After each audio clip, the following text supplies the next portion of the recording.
What's up, guys? Welcome to another episode of A Brit and the Yank Talk Business. I'm Stuart Amadon with Page 50 Digital Marketing and Media, and with me, as always, is I'm Tom Chaldecott at Knox Thomas with machinery safety and compliance. what a sexy way to say it. It's in a good accent. I sound good. Just me, machinery safety. Welcome to another episode of A Brit and the Yank Talk Business. Today, we are talking about networking. Now, that can be a bad word for some people, I think.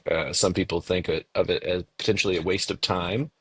Um, I could see people having objections to it, saying things like, no, if you just provide a good enough service, then your reputation will grow and your business will grow by its own nature. You don't need to try to network. You don't need to try to build relationships. And I think those people are well-intentioned, but wrong. I think Um, they've missed the point.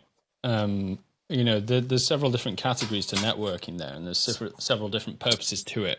So you've mentioned kind yeah, of marketing, and yeah. I think the first thing that I'd start with is sympathizing with those people who hate networking. So Mm, when I graduated from university, I joined this technology company, and they were very much. I think this is kind of common with all tech companies. They want to be marketing. They want to encourage mm, their employees to be on social media. They want to get employees out kind of networking. And as an employee, you're like, this is the worst thing ever. And I think you kind of got the blinkers on, and you're like, the only thing people do at networking events is try and sell to people, and I hate being sold to, and I don't want to sell my stuff. So this is a yeah. complete waste of everybody's time. And you go in with that approach, and it's one of those self-fulfilling prophecies. It's a waste of time. Yes. Yes. Yeah. Well, if I think the real thing is that nobody likes to be pitched. I mean, so especially a salesman.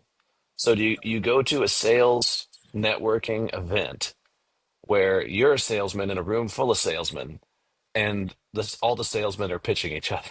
Yeah. It's terrible. Nobody wants to actually be pitched. And so one of the things that we did from the very beginning was we adopted the mindset of advice is always free. In fact, I still say that to people today.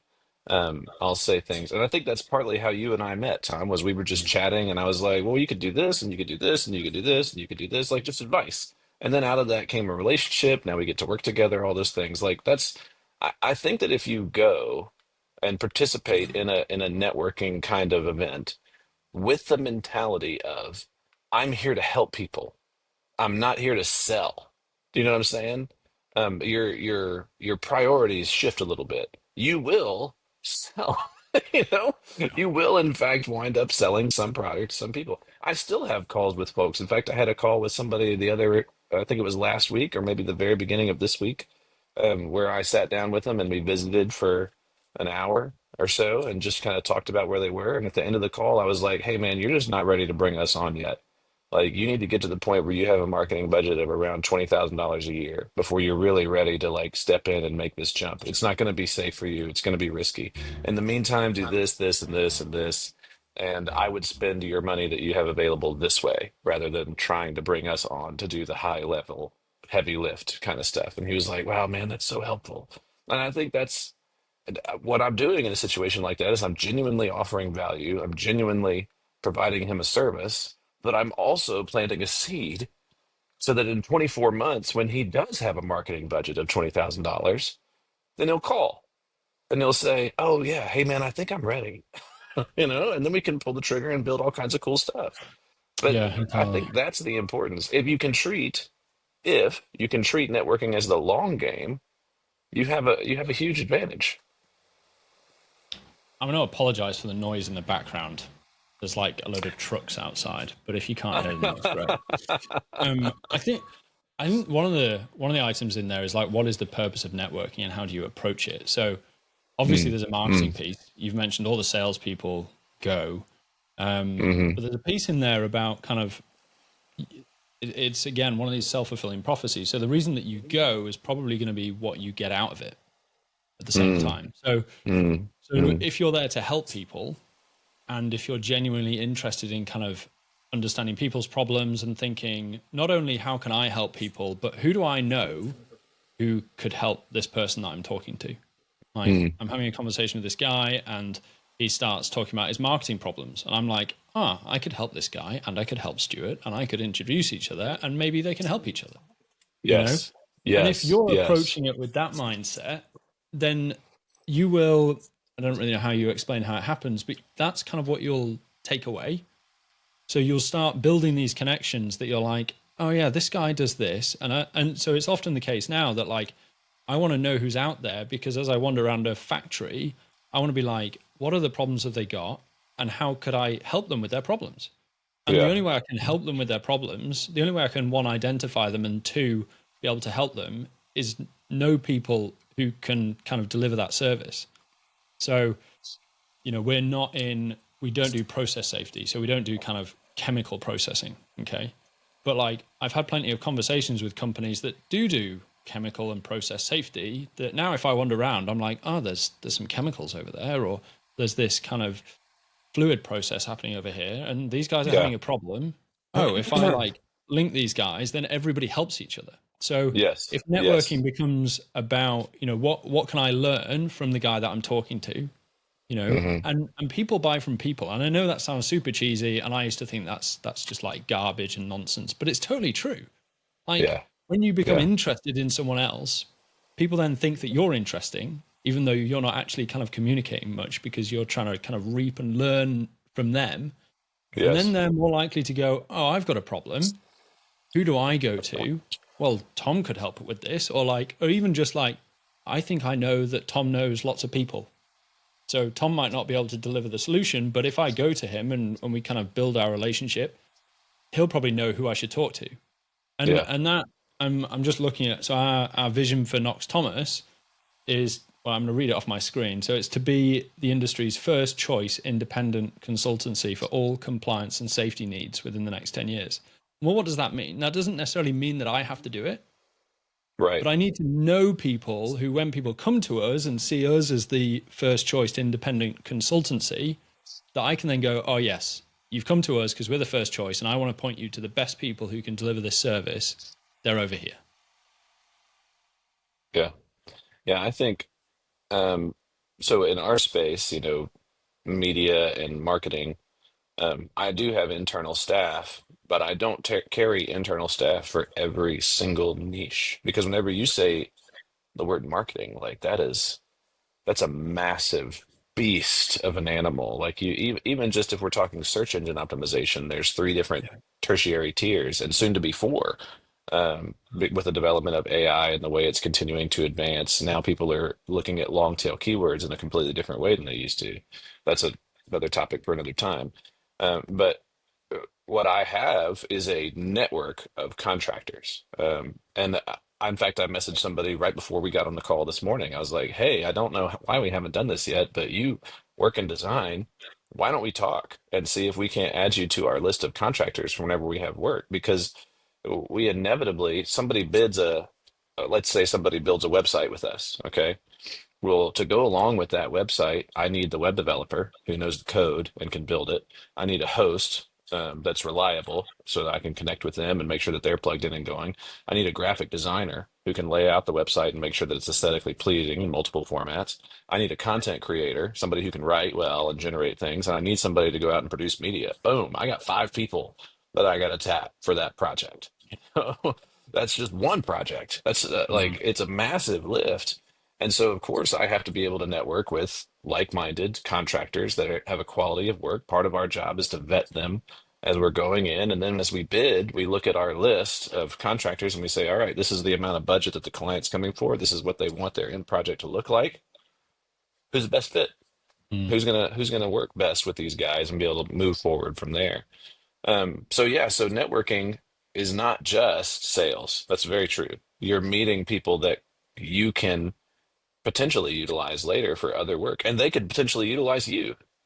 So if I have a graphic designer, to use the same example, who gets a lead on a web build, he's going to be like, "Oh, I remember the Page 50 guys. I'm gonna call them, and I'll just do the design aspect and get them to do the rest of the lift. Boom, problem solved." It's It's very much like a ebb and flow relationship over time, and it works out well Yeah. for people. Works out well. Mhm. I think if you don't, you can wander into a room full of salespeople providing kind of business services, and you know full well like what the pitch is going to be from them, and you know that the conversation is going to be not very interesting. Mm, So there's a real opportunity there to set yourself apart from those conversations as well. In that, like, if you approach it in a way that no, I want to love and care for this individual that I'm talking to that God has placed in front of me. I want to be interested in them. They remember you as someone different from the guy who's just like pushing sales, which is what most of the hmm people there are doing. And you end up developing an actual relationship with them, and kind of, I don't know. I had it earlier today, and this wasn't necessarily through marketing specifically, but this health and safety manager has just joined this business that we've been doing some work with, and we were just kind of introducing each other and touching base. And she was like, I've heard loads about you, Tom, and everyone here speaks really highly of you. And I'm like, okay, I will see that as a good thing.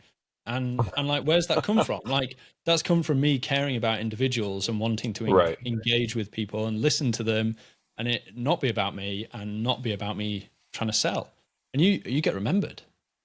Yeah, I agree. I think that to the extent that we remember um, that we are humans, right? Because the big temptation today, and you and I were talking about this before we started recording, the big temptation is to automate everything. Um, and I'm not knocking automations. Like I run automations. Okay. We build automations for companies, like I don't think that they're bad. Um, but if you're automating the human out of what you do, I think you're going to get into trouble. There is this sense in which people um, want to automate. They want to kind of remove themselves from the process so that they can focus on other things, which is not bad. It's not a bad idea. Um, but if people are buying from humans because they want to buy from a human, if they want to have a human relationship, you're going to run the risk of losing those accounts, losing those relationships because you're taking the humanity out of it. I think the brands that are performing the best right now are brands that act like humans. They act like humans in their interactions. They act like humans in their digital spaces. Their website feels human.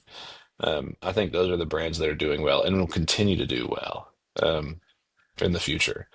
So it's I just wonder, Tom, no. Go ahead. Go ahead. what do you think? So I think the other things that you have in here are like, I assume this is the same in the States. There's kind of memes that go around about like a manager telling an employee to pick up the phone and speak to such and such. And the meme is like, I emailed him. And then the manager's like, no, did you ring him? And he's like, I texted them. And then the third one is like, I've sent them another email. So like the fact that people are losing that ability to kind of actually communicate person to person, and like you see it when you go networking, like you can tell immediately the people who like either they haven't done much networking before, or they like don't know why they're there and they just don't kind of have those kind of people skills, and they're like Hmm. physically shaking some of them, and it's really it's bizarre to watch. I know. They're Yeah. terrified. Yeah. And I think, and that's only going to get worse. I find it particularly, and I mean, it's probably the same for all of us, but like the people that I often want to be selling to are engineers. Okay. Mm, And like mm. engineers don't like talking to people. So they never go to events. Yeah. Yeah. So, I mean, I I think I it know opens about an that. opportunity for like people who recognize the value in it. And Yeah. because they recognize the value in it, they become good at it because they practice it. Like it's easy to be set apart and to actually stand out. Yeah. And we should also talk about that. There are people who have gifts for this and who don't, you know, Mm. like because they're so I had a young man who was working for me for a little while and he wanted to try sales. It was a whole new career path for him.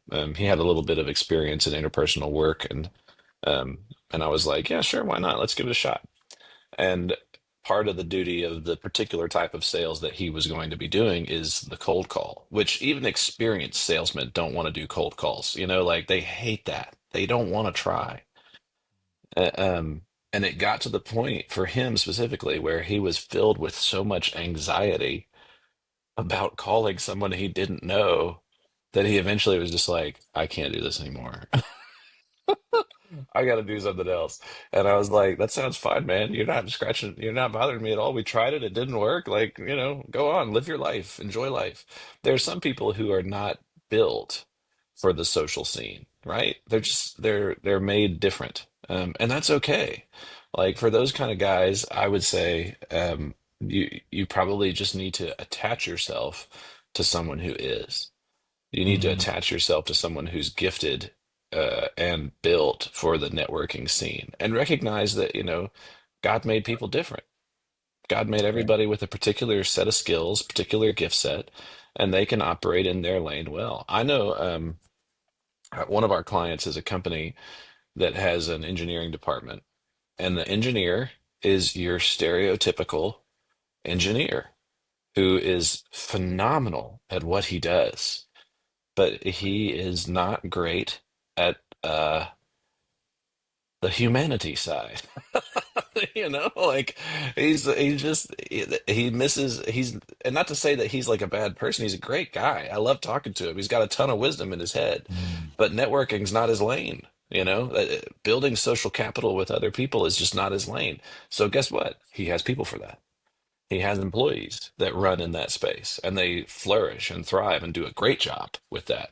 And as a result, his business is blessed and continues to grow. It's a different thought process. So if you don't have this particular set of skills, find somebody who does mm. and employ them or align yourself with them or just stand next to them at a party, you know, and then let them introduce you to everyone. I think, yeah, I mean, it's totally important. I mean, your point you touched on earlier about how you could not do networking, or this idea that you could not do networking, and that somehow the quality of your product could speak for itself. Mm, Now, what do you do? I don't like buying cars. Okay, like if you go out to like a used car dealership, like, what are mm, you, whether you are consciously doing it or not, what you're effectively doing is kind of deciding whether or not you like the guy who's selling to you. And you're trying to work out through that, like, is this person, and it completely doesn't tell you anything about the car, but like, do I think this person's honest? Do I think they kind of maybe share the same kind of values I do? And hmm. therefore, am I going to get a car that is reliable? Like, it's easy to argue that none of those things are related at all, but we can't get away from that, and like that is exactly what you're doing. So Yeah. the Yeah. quality of the product, and also when I'm out buying a used car, and I assume this is the case for 90% of the people who do, you don't know what to look for. Yeah. Like, there's going to be something wrong with it, and there's no way you're going to find whatever that thing is. So Yeah, that's right. there's going to be an issue with the quality, but you're still there trying to work out whether or not I like this guy that I'm engaging with. So your personality